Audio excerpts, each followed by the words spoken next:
This is Our View, the television voice for the Washington Federation of State Employees, people who work for you. As we begin this month's edition, we want to remind you the Washington legislature is now in session. The votes taken by our representatives and senators will determine a lot about the fairness of our state tax structure, the quality of health care for thousands of our citizens, the dependability of public safety services, the quality of our education, employment opportunities, and protection of our most vulnerable citizens are also determined each time the legislature meets. If any of these important issues concern you, then you need to be heard.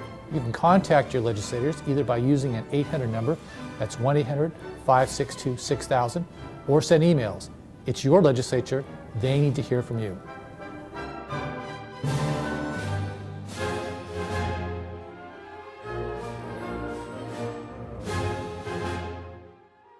David Cohen, once the president of Common Cause, was also a major figure in the Vote 18 movement.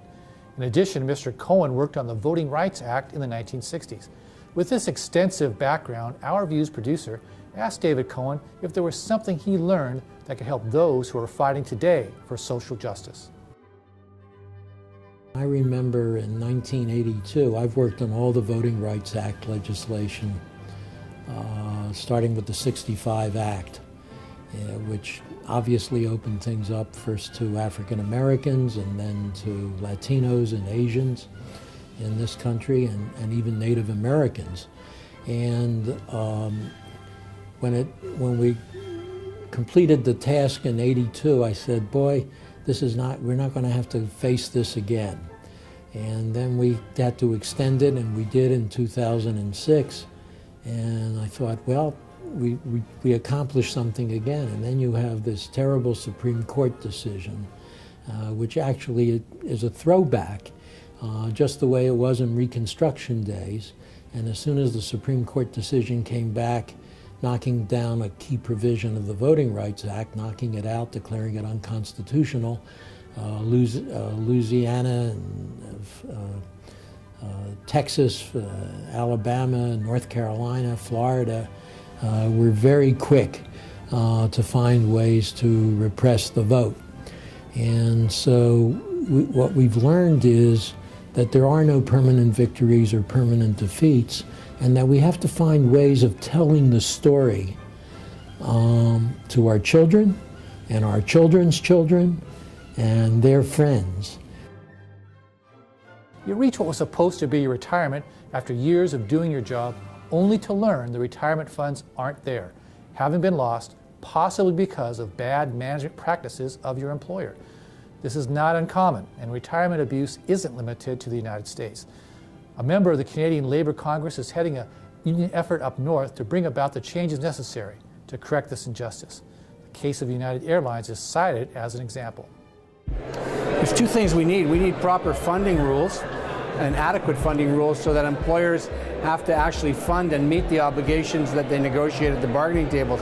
What happens with United and other employers is they are granted holidays from making their contributions based on the returns on the fund. And when the fund returns change like they did in that downturn in 2009, companies like United found themselves in untenable funding positions and walked away from their obligations. We need proper funding rules, and behind that, backing it up, is we need pension insurance.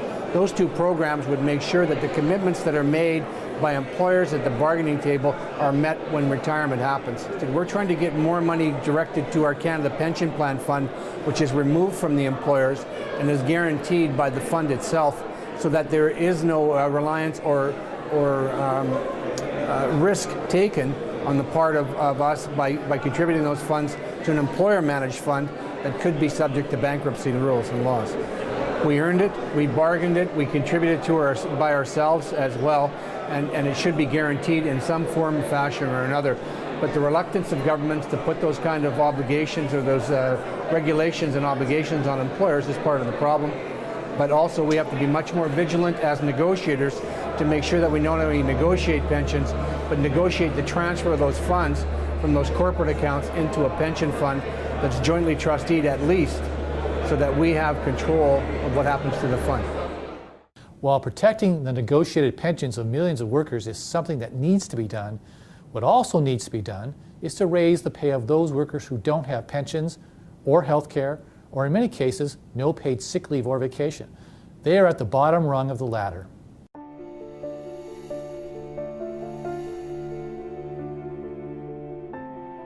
Where has the middle class gone? We're more productive, but we take home less money. For all the hours we've worked, we're just not seeing it in our paychecks. Yet our cost of food, housing, clothing, transportation, and healthcare just keep getting more expensive. Meanwhile, all the income gains of the last 15 years went to the richest 10% of Americans. And the minimum wage? Stagnant. Workers are trying to squeeze by on only $15,000 a year. This inequality simply weakens our economy and prevents our middle class from growing. It hurts our families. It's unsustainable. It's time to close the gap. Raising the minimum wage is the right place to start. Many American workers must work Sundays, which can get in the way of parents spending time with their families. We just accept it. In Europe, Sunday hours for businesses are regulated so workers can have family time. Of course, businesses are always trying to be exempted from the Sunday regulations. In France, the unions are pushing back.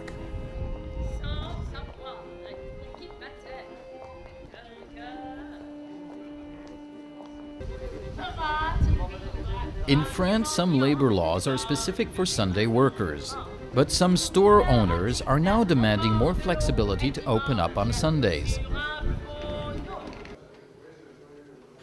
Mr. Garnier from the CFDT union has studied this matter.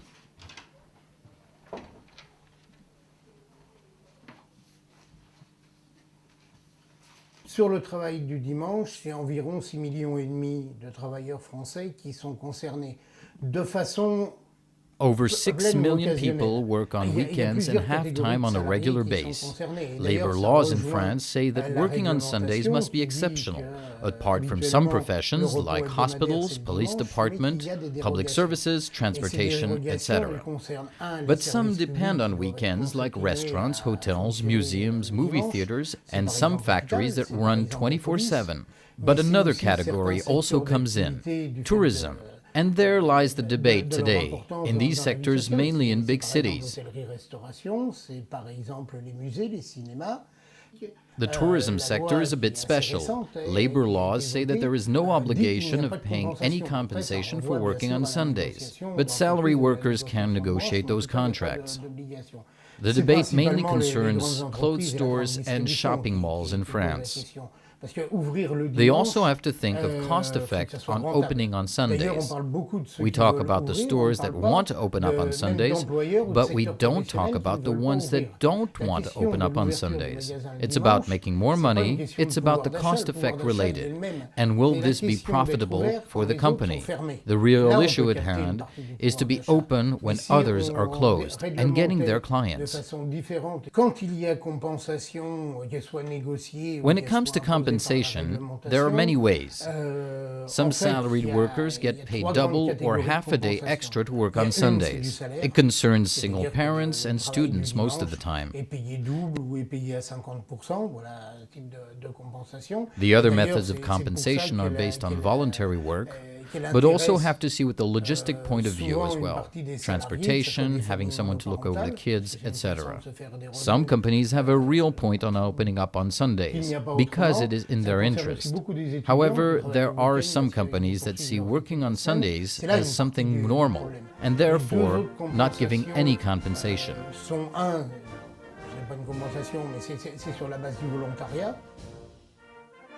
Benjamin Marcus for Our View, Paris, France.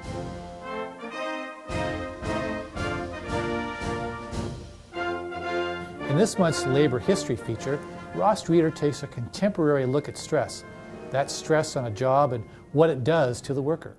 A BBC investigation into a UK-based Amazon warehouse has found conditions that a stress expert said could cause mental and physical illness.